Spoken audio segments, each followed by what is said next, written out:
Hi guys, welcome to big topic. Vadivelu திரைப்படத்தில் ஒரு comedy ஒன்று வரும்.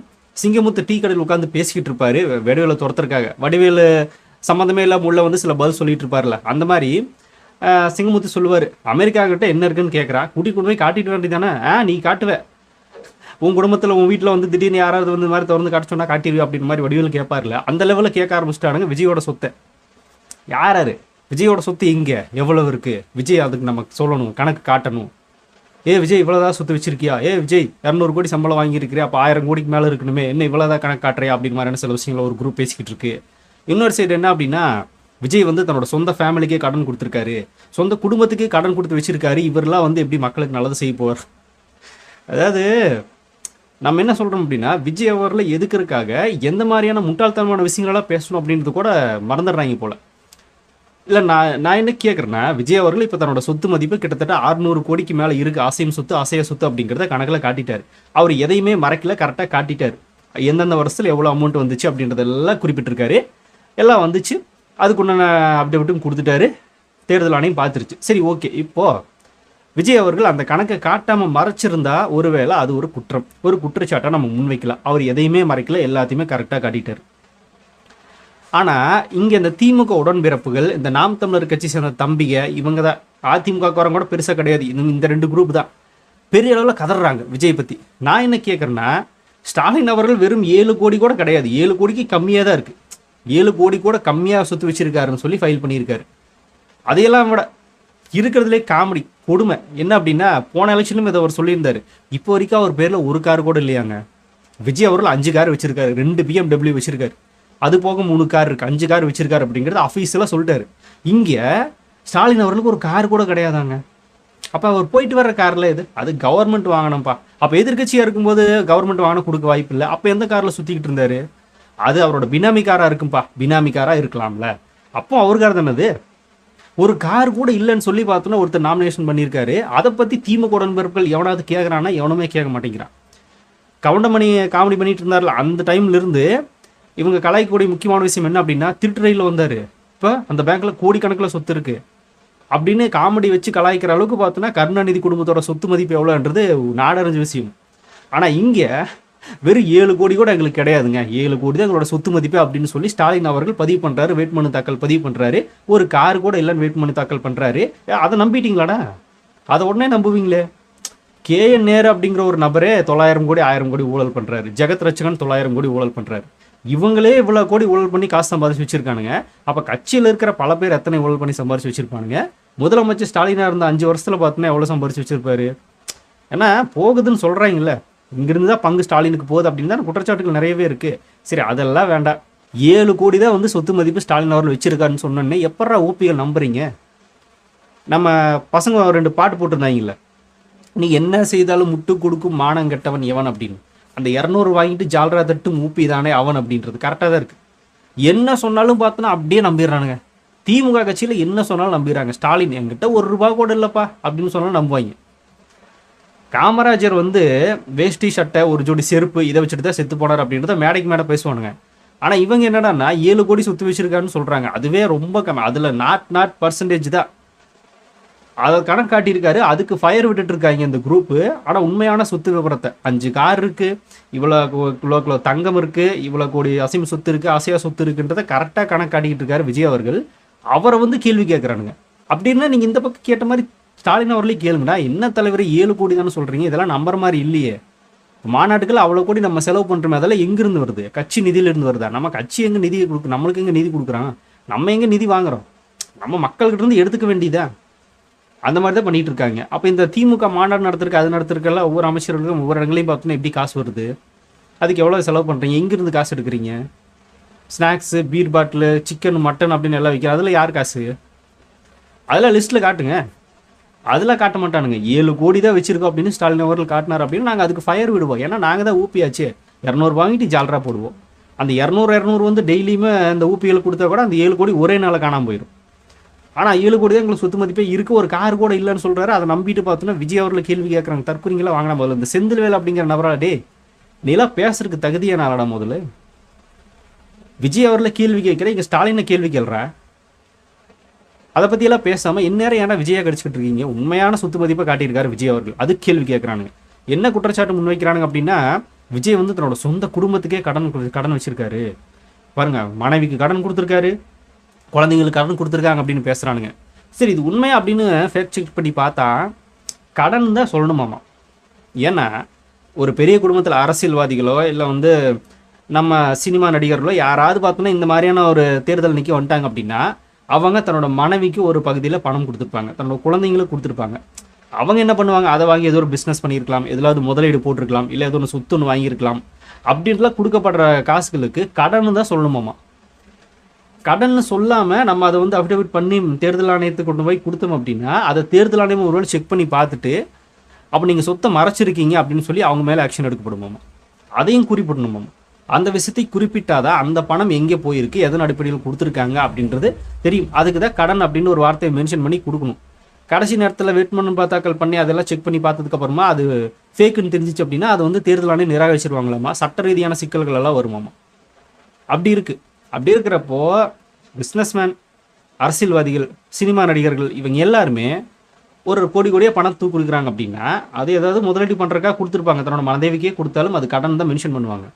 இந்த பக்கம் சொத்து வாங்குறதா இருந்தாலும் பார்த்தோம்னா அதை அப்படி தான் மென்ஷன் பண்ணணும். எல்லாமே கொடுத்த காசுன்னும் போது அதுக்கெல்லாம் வந்து கடன் தான் மென்ஷன் பண்ணணும் அப்படின்றது ஆஃபீஸிலவே இருக்குது. ஆனால் இவனுங்க அதெல்லாம் செக் பண்ணி பார்க்க மாட்டாங்க. அதெல்லாம் நம்மளுக்கு எதுக்குங்க? விஜய் வந்து கடன் கொடுத்துட்டாருங்க, குடும்பத்துக்கே கடன் கொடுத்துருக்காரு. அவங்க ஏதோ பிஸ்னஸில் போட்டு எடுக்கணும், அப்போ தான் பார்த்தோன்னா அவர் கொடுக்க முடியும். அது வரைக்கும் அது கடன் தான் இருக்கும் அப்படின்னு தான் மென்ஷன் பண்ணணும். அவரெல்லாம் வந்து ஐடி ஃபைல் பண்ணக்கூடிய நபர்றா. அவர் இந்த மாதிரியான விஷயங்கள்லாம் மறுபடியும் கேள்வி கேட்டாங்கன்னா துருவி அவன் பதில் சொல்லுவா. அதுக்கெல்லாம் ப்ராப்பரான கணக்கு வச்சிருக்கணும். அதெல்லாம் இப்படி தான் பண்ணுவாங்க பணக்கார குடும்பங்கள், இதுதான் நடக்கும். சரி, ஓகே, அந்த தற்கொலைகளுக்கு அது புரியாது. சரி, அது நம்மளுக்கு விட்டுருங்க. அது ஒரு லூசமான விஷயத்தை பேசிக்கிட்டு இருப்பாங்க, அதை விட்டுருங்க. பாருங்க, விஜய் வந்து எல்லா சொத்தையுமே அவர் பேர்லேயே வாங்கியிருக்காரு, அவரோட மனைவி பேரில் எந்த சொத்துமே இல்லை அப்படின்றான். இதே சன் நியூஸ்காரன் தான் இந்த நியூஸ் எடுத்து போட்டிருக்கிறான். அந்த சன் நியூஸ்காரன் இதுக்கு முன்னாடி ஒரு நியூஸ் போட்டிருக்கிறான். என்ன அப்படின்னா, நான் வந்து இந்திய நாட்டை சேர்ந்த ஒரு பிரஜை கிடையாது, நான் லண்டன் அந்த பக்கம் பார்த்தோன்னா நான் சிட்டிசன்ஷிப் வாங்கிட்டேன், தமிழ்நாட்டு இந்தியாவுக்கு எனக்கு சம்மந்தமே கிடையாது அப்படின்னு அந்த அம்மா சொல்லியிருக்கு, சங்கீதா மேம் சொல்லியிருக்காங்க. அப்புறம் சொத்து வந்து விஜய் தமிழ்நாட்டில் இந்தியாவில் அவங்க பேரில் வாங்குவாங்க? எப்படி வாங்குவாங்க? அவங்க தான் இந்திய நாட்டு பிரஜையே இல்லை அப்படின்னு சொல்லிட்டாங்க. அவங்களுக்கு இங்கே வாக்கு இது கூட கிடையாது, எல்லாமே லண்டனில் தான் இருக்குது. அப்படி இருக்கிறப்போ அவங்க பேரில் விஜய் எப்படா அங்கே சொத்து வாங்க முடியும்? எப்படா வாங்குறது? இந்த ஒரு பேசிக் நாலேஜ் வந்து ஊபிகளுக்கு கிடையாது, இந்த நாம் தமிழ் கட்சி தம்பிகளுக்கு கிடையாது, சன் நியூஸ்காரனும் கிடையாதா? ஏன்னா அவன் தான் அந்த பக்கம் போட்டிருக்கா. அப்புறம் இந்த பக்கம் என்னடானா மனைவி பேரில் சொத்தே வாங்கலை அப்படின்றா. தற்குறி, நீ தானே அந்த நியூஸை போஸ்ட் பண்ணியிருக்க, அதை எடுத்து பாரு. நம்ம பசங்க எடுத்து போஸ்ட் பண்ணிட்டு இருக்காங்க. அதில் இந்த சன் டிவிக்கார பண்ணுற வேலை என்ன அப்படின்னா, அழகியன் தமிழ் மகன் திரைப்படத்தில் நம்ம தளபதி அந்த வில்லன் ரோல் பண்ணியிருப்பார்ல, அந்த ரோலெல்லாம் எடுத்து அந்த ஃபோட்டோவில் எடுத்து ஷேர் பண்ணி விஜய் குடும்பத்துக்கே கடன், அவர் ஒரு வில்லனாக சித்தரிக்கிறாங்களாமா. டேய், நீங்கள் நியூஸ் சேனல் அப்படிங்கிறத யாருமே பெரிய அளவில் மதிக்கவே இல்லை. உங்கள் ஊப்பிகள் அவ்வளோதான். மற்றபடி பொது வேலைக்குன்னு வரும்போது ஒரு நியூஸ் சேனலுக்குன்னு ஒரு மரியாதை இருக்குங்க. பாலிமர் செய்தி அப்பா வேல்ராஜ் அப்படிங்கிற ஒரு நபர் இருக்காரு, இதில் சில முக்கியமான விஷயங்கள்லாம் காட்டுவாங்க. ஓகே, புதிய தலைமுறை அதுக்குன்னு ஒன்று இருக்குது.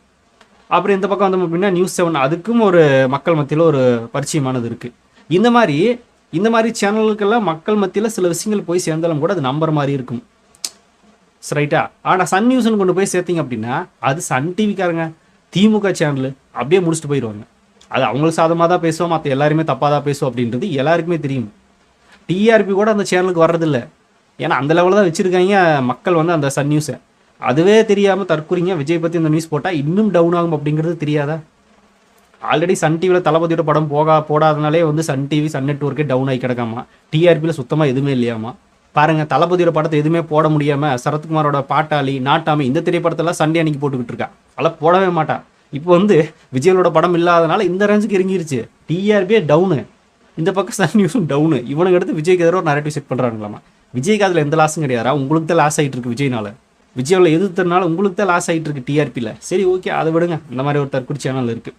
சரி, ஓகே, இவ்வளோ கேள்விகள் கேட்டாங்க. ஸ்டாலினோட சொத்து மதிப்பு 7 கோடி கூட வரல. ஸ்டாலின் அவர்களை ஊப்பிகள் கேள்வி கேட்கல, விஜயை கேள்வி கேட்குறாங்க. இந்த நாம் தமிழ் கட்சி தம்பிகளும் ஸ்டாலினுக்கு ஃபேவராக நிற்கிறானுங்களே தவிர விஜய் தான் கேள்வி கேட்குறாங்க. இப்போ நான் அடுத்து பரம ஏழை பிள்ளை, எளிய குடும்பத்தின் மகன் யார்? நம்ம சீமான். அவருக்கு எத்தனை கோடி இருக்குது? கிட்டத்தட்ட கணக்கு போட்டு பார்த்தா ஒரு 15 கோடி சொத்து வச்சுருக்காருங்க. 15 கோடிக்கு மேலே சொத்து வச்சுருக்கிறாரு நம்ம சீமான் அவர்கள். ஆனால் ஏழை பிள்ளைங்க, வந்து எளிய பிள்ளை. வீடு கூட இல்லை எனக்கு, நான் வாடகை வீட்டில் தான் இருக்கேன். அந்த வாடகை வீட்டுக்கு எவ்வளோங்க மாதம் மாதம் வாடகை கொடுக்குறீங்க அப்படின்னா அது 2 லட்சம் இந்த 3 லட்சம் இருக்குங்க. அதுக்கு ஒரு 4 மாதம் அந்த வாடகை பணத்தை மிச்சம் பண்ணால் சொந்த வீடு கட்டிடலாம் மேடம். 4 மாதம் 2 லட்சம்னு போடுறாங்களா வச்சுங்களேன், 2 4 6 8 10 லட்சம் 5 மாதத்தோட வாடகையை நீ எடுத்து ஒரு சொந்த வீடு கட்டிட்டு போயிடலாமே. கட்ட மாட்டானுங்க, அதெல்லாம் உங்களுக்கு தேவையில்லை. ஏன்னா நான் எளிய பிள்ளைன்னு வெளியே சொல்லிக்கணும்ல. யாராவது கேட்டால் கூட எனக்கு சொந்த வீடு கூட இல்லைங்க அப்படின்னு சொல்லி பேசிக்கலாம். அப்போ செக் பண்ணி பார்க்கும்போது என்ன வரும், ஆமாங்க நிஜமால ஒரு சொந்த வீடு இல்லைங்க, அவர் வாடகை வீட்டில் தாங்க இருக்கார் அப்படின்ற பேர் வரும். ஆனால் அதுக்கு பின்னாடி இருக்கிறத யோசிக்க மாட்டாங்க. ஒருத்தருக்கு வீடே இல்லையாம்மா, அவர்கிட்ட இப்போ சொத்து இருக்க போகுது அப்படின்னு நம்மளாம் நம்பிடுவோம் இல்லையா. அந்த நம்பிக்கைக்கெல்லாம் தூக்கி ஆப்ப சொருகியிருக்காது சீமான். அப்படிலாம் ஒன்றும் இல்லை, எனக்கு வீடு மட்டும் தாண்டா இல்லை, தங்கம் இருக்குது, நிலம் இருக்குது, காசு இருக்குது, எல்லாமே இருக்குது, வீடு மட்டும்தான் இல்லை. ஏன்னா அப்படி காட்டினா தானே தம்பிங்க நம்புவாங்க, அவர்கிட்ட வீடே இல்லை, அவர் எங்கே சுற்றி வச்சுட்டு போகிறாரு அப்படின்னு. இப்போ மாட்டினியா தம்பிகள் எல்லாருமே கேள்வி கேட்கணும்ல, கேட்க மாட்டானுங்க. ஏன்னா என்ன சொன்னாலும் இவனுக்கு முட்டு கொடுத்துருப்பானுங்க, நம்ம கேட்காம இருக்க முடியாது. அதில் கேட்போம். இந்த சாட்டை துரைமுருகன் இடும்பவனம் கார்த்திகெல்லாம் விஜய் குடும்பத்துக்கு கடன் கொடுக்கறத பற்றி பேசுகிறானுங்க. இங்கே வாங்கடா ஃபஸ்ட்டு, உங்கள் அண்ணா சீமான் பேரில் 24 ஏக்கர் நிலம் இருக்குன்னு குறிப்பிட்டிருக்காரு அந்த அஃபிடவிட்டில். அதில் கிட்டத்தட்ட இப்போதைக்கு தொகை எப்படி அப்படின்னா கிட்டத்தட்ட 51 லட்சம்ன்ற மாதிரி மென்ஷன் பண்ணியிருக்கான். வாங்குறப்ப 50 லட்சமாக இருக்கும் போல் இருக்கு. 55 லட்சம் தான் என்னோட சொத்து மதிப்புன்னு மென்ஷன் பண்ணியிருக்கா, அந்த நிலத்தை மென்ஷன் பண்ணி. ஏடா இல்லை எங்களை பார்த்தா கேன மாதிரி தெரியுதா, இல்லை ரியல் எஸ்டேட்காரங்கெல்லாம் பார்த்தா கேனை மாதிரி தெரியுதா, இல்லை தேர்தல் ஆணையத்தை பார்த்தா கேன மாதிரி தெரியுதா? எப்படா மனசாட்சியெல்லாம் இப்படி ஒரு அஃபிடவிட் ஃபைல் பண்ணுறீங்க? ஏங்க இப்போ ஒரு சென்ட்டோட விலையே கிராமங்களே, நான் இருக்கிற கிராமங்களே 2 லட்சம் வருது, 2 to 2.5. இதுவே நான் சொல்கிறது கம்மி தான். இன்னும் கொஞ்சம் சிட்டிக்கு போனோம் அப்படின்னா 4-5 லட்சம் வருது. ஒரு சென்ட்டோட விலையே பார்த்தோம்னா 4.5 லட்சம் 5 லட்சம் வருது. இவன் என்னடானா 24 ஏக்கர் வச்சிருக்காங்க. அந்த ஏக்கரோட மொத்த மதிப்பு எவ்வளோன்னா 55 லட்சம்னு குறிப்பிட்டு வச்சிருக்காங்க. ஒரு சென்ட்டோட விலையே 2 லட்சம் ரூபாய்க்கு போகுது அப்படின்னா அப்போ ஒரு ஏக்கரோட விலை எவ்வளோக்கு போகும்? 24 ஏக்கரோட விலை எவ்வளோக்கு போகும்? கிட்டத்தட்ட 4 கோடிக்கு 5 கோடிக்கு பக்கமாக போகும். அதிலே பார்த்தோன்னா 5 கோடி சொத்து வச்சிருக்கான். ஆனால் கூட தைரியமாக வேட்பு மனு தாக்கல் பண்ணியிருக்காங்க. இந்த இவ்வளோ நிலம் இருக்குங்க, அது இப்போதைக்கு இவ்வளோ தாங்க போகும். அவர் சொல்கிறாரு, தேர்தல் ஆணையம் இது முட்டாள்தனமாக நம்புதானே. அதிலே ஒரு 5 கோடி, அதுக்கப்புறமா கிட்டத்தட்ட 150 சவரனுக்கு வந்து நகை வச்சுருக்காங்களாமா. அதுலேயும் பார்த்தோன்னா எப்படியும் ஒரு 2.5 கோடி வந்துருன்னு வச்சுக்கோங்களேன். அதாவது கிட்டத்தட்ட எல்லாத்தையும் சேர்த்து பார்த்தா சீமானோட சொத்து மதிப்பு 10 கோடியை தாண்டுது, 15 கோடி வருதுன்னு வச்சுக்கோங்களேன். அது கையல்வெளி பேரில் மட்டும் இருக்கிற சொத்து. ஆனால் இந்த சீமான் பேரில் இருக்கிற சொத்து இன்னும் வெளியே வரவே இல்லையே, தெரியவே இல்லையே. சரி அதுவும் கூட இது கூட்டணின்னு வச்சுக்கோங்களேன். 15 கோடி பக்கமாக சொத்தை வச்சுக்கிட்டு வெறும் 55 லட்சம் தாங்க எங்கிட்ட இருக்கு அப்படின்றான். ஸ்டாலின் அவர்கள் கூட 7 கோடி இருக்குன்னு மென்ஷன் பண்ணியிருக்காரு. 7 கோடி சொத்தவே இவனது தாண்டுது கணக்கு பார்த்தா. அது இவனை குறிப்பிட்டிருக்கா, பார்க்கும்போதே தெரியுது இவனே குறிப்பிட்டிருக்கா. அது எப்படி ஏழை எளிய மகன்கிட்ட 15 கோடி பக்கமாக சொத்து வந்துச்சு? திரளதி திரட்டிக்கிற, அதிலே பார்த்தோன்னா கட்சியும் நடத்துக்கிற, இதுலேருந்து 10 பைசா எடுக்கிறது கிடையாது, சூறா சேர்த்துக்கிட்டே இருக்கிற. சரி அது எப்படி வந்துச்சு அப்படின்னு பார்த்தா எல்லாம் பிராமண கடப்பாறை எடுத்து நோண்டுனார்ல, அந்த கடப்பாறை எடுத்து நோண்டும் போது அந்த பக்கம் பணம் இருந்திருக்கும், அப்படியே பிடிங்கிட்டு வந்திருப்பாப்புல. இந்த பக்கம் கரூரில் விஜய்க்கு எதிராக பார்த்தோன்னா வந்து குழி வெட்டினார்ல விஜய்க்கு, அந்த குழிக்குள்ள இருந்து திமுக பணத்தை போட்டிருப்பாங்க, உருவிருப்பான். இந்த லெவலில் கட்சிகள்கிட்ட பேரம் பேசி பிச்சை எடுத்து பார்த்தோன்னா சுற்றிக்கிட்டு இருக்கா. இதில் நம்ம சீமான் கூட பயணிச்ச ஜெகதீச பாண்டியன் அப்படின்னு ஒரு நபர் வந்து நம்ம தாவைகளை சேர்ந்து இப்போ வேட்பாளராக நின்றுருக்காரு, கட்சியில் இருக்காரு, வேட்பாளராக நிற்கிறார். அவர் என்ன சொல்றாரு அப்படின்னா, கூட்டணிக்கு எந்த கட்சிக்கும் போகாமல் இருக்கணும், அதுக்கு என்ன 100 கோடி சீமானுக்கு ஒதுக்கப்பட்டிருக்காமா. யார் ஒதுக்கியிருப்பாங்க அது நீங்களே கெஸ் பண்ணிக்கோங்க. அந்த லெவலில் வாங்கி வச்சிருக்காரு அப்படின்னு சொல்லப்படுது. அவர் தான் சொல்றாரு, அதுக்கெல்லாம் ஆதாரம் வேற காட்டுற அப்படிங்கிறாரு. அந்த லெவலில் பூராமே புரோக்கர் வேலை. இந்த பக்கம் திரட்டி கட்சியை நடத்திக்கிறான், அவன் வீட்டுக்கும் வாடகை கொடுத்துக்கிறான். கேட்டால் எனக்கு வந்து அங்கங்கே கொடுத்து உதவி பண்ணுறாங்க, எங்கிட்ட இவ்வளோதான் இருக்குது அப்படின்னு பேசிக்கிட்டு இருப்பான். ஏழை எளிய மகன்கிட்ட 15 கோடி பக்கமாக சொத்தப்பறா வந்துச்சு அப்படின்னா ஒரு தம்பி கேள்வி கேட்க மாட்டானே சீமானா. இந்த பக்கம் விஜய் வந்து கேட்டுக்கிட்டு இருக்கா, அவர் நியாயமான கணக்கை காட்டிட்டார், எங்கிட்ட இவ்வளோ கோடி இருக்குது, இவ்வளோ அசையும் சொத்து அசைய சொத்து இருக்குது அப்படிங்கிறது அஃபீஷியலாக காட்டிட்டார். அதை கேள்வி கேட்கல, குடும்பத்துக்கே கடன் கொடுத்துருக்காரு விஜய். கொடுக்க தாண்டா செய்வாங்க. ராயல் ஃபேமிலி, அதுக்குள்ளே பிஸ்னஸ் டீலிங்காக நிறைய விஷயங்கள் நடக்கும். அதுக்கப்புறமா வந்து அவங்கெல்லாம் ஐடி ஃபைல் பண்ணுறாங்க, சில விஷயங்களெல்லாம் அவங்க கரெக்டாக கணக்கு காட்டணும், அதுக்கெல்லாம் அப்படி பண்ணுவாங்கன்னு வச்சுக்கோங்க. அவங்கன்ட்டு போகிறாங்கடா, உங்கள் அண்ணனை கேளுங்களா, இவ்வளோ கோடி எப்படின்னு அவங்களுக்கு சொத்து வந்துச்சு? எவனா தம்பி கேட்குறானா பாரு, திரளதி திருங்கன்னு சொல்லி கையை மட்டும் கட்டிக்கிறியானே, உங்ககிட்ட இருக்கிற பணத்தை எடுத்திருந்தாலே ஒரு மாநாட்டை நடத்திடலாமா என்ன, அந்த மாநாட்டை கூட எங்ககிட்டயே காசு கேட்குறியானு கேளுங்க. கேட்க மாட்றானுங்க. இதெல்லாம் வந்து எங்கன்னா விஜய் விட்டு மட்டும்தான் கேள்வி கேட்குறானுங்க. சரி ஓகே, இப்போ நான் என்ன கேட்குறேன்னா, இந்த தேர்தல் ஆணையம் ஸ்டாலின் ஆகட்டும், விஜய் ஆகட்டும், சீமான் ஆகட்டும், இந்த 3 பேர் சப்மிட் பண்ணியிருக்காங்கல்ல, இவங்க 3 பேருமே கொடுத்தது உண்மையாலுமே இந்த சொத்து மதிப்பு தானா அப்படின்னு தேர்தல் ஆணையம் ஒரு செக் பண்ணிடுங்க. அது என்ன அப்படிங்கிறத அலசி ஆராய்ஞ்சு மக்களுக்கு நீங்களே சொல்லிடுங்க. அதில் யார் யார் பொய் சொல்லியிருக்காங்க, யார் யார் உண்மை சொல்லியிருக்காங்கன்னு தெரிஞ்சிருங்களே. ஸ்டாலின் வந்து உண்மையாலுமே 7 கோடி தான் வச்சிருக்காரான்னு செக் பண்ணுங்க. 55 லட்சம் தான் ஏழை தாயின் பெண் மகன் வச்சிருக்கானான்னு கேளுங்க சீமான். அப்புறம் விஜய் வந்து 600 கோடிக்கு மேலே கணக்கு காட்டியிருக்காரு, அதையும் செக் பண்ணிட்டு சொல்லுங்க.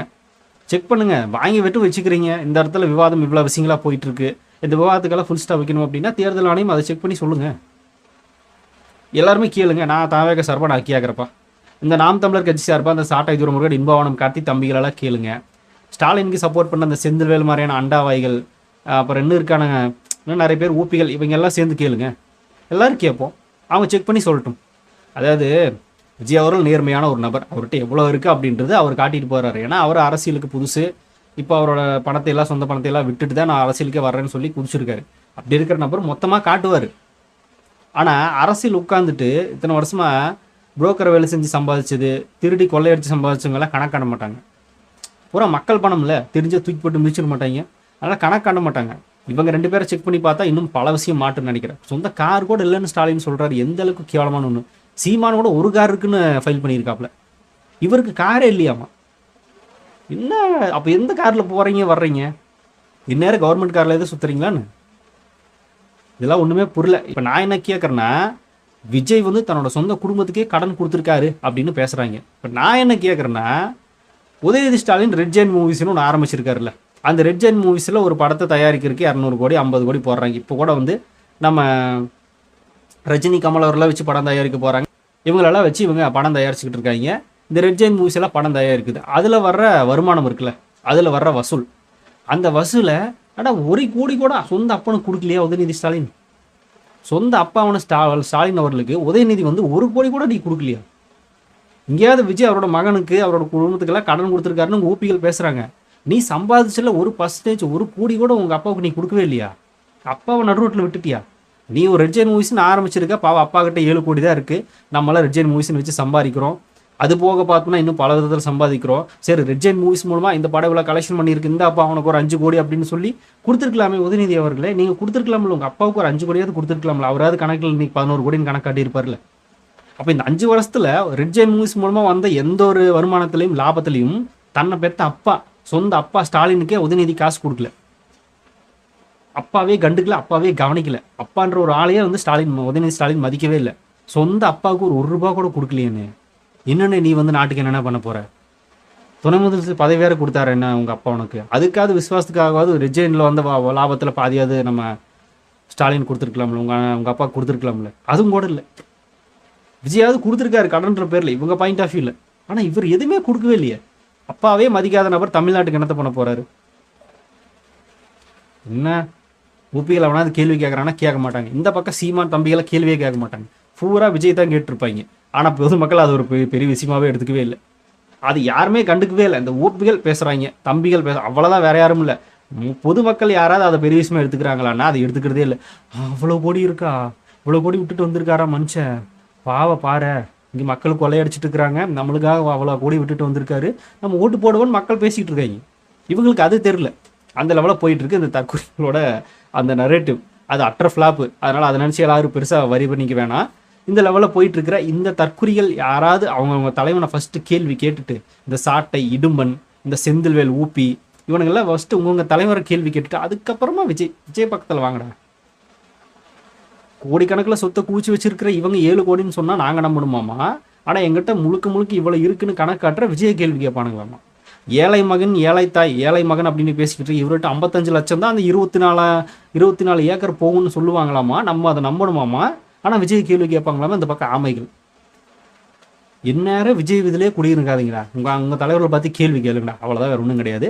நீங்கள் என்ன நினைக்கிறீங்க அப்படிங்கிறத கமெண்ட்ல ஷேர் பண்ணிட்டு போங்க. அப்படியே பிக் டாபிக் சேனல் யாராவது சப்ஸ்கிரைப் பண்ணாமல் மறக்காம சப்ஸ்கிரைப் பண்ணிக்கோங்க. நிறைய big topics, political news, trending news, cinema bits இப்படி நிறைய நம்ம சேனல் திறந்து வரப்போகுது.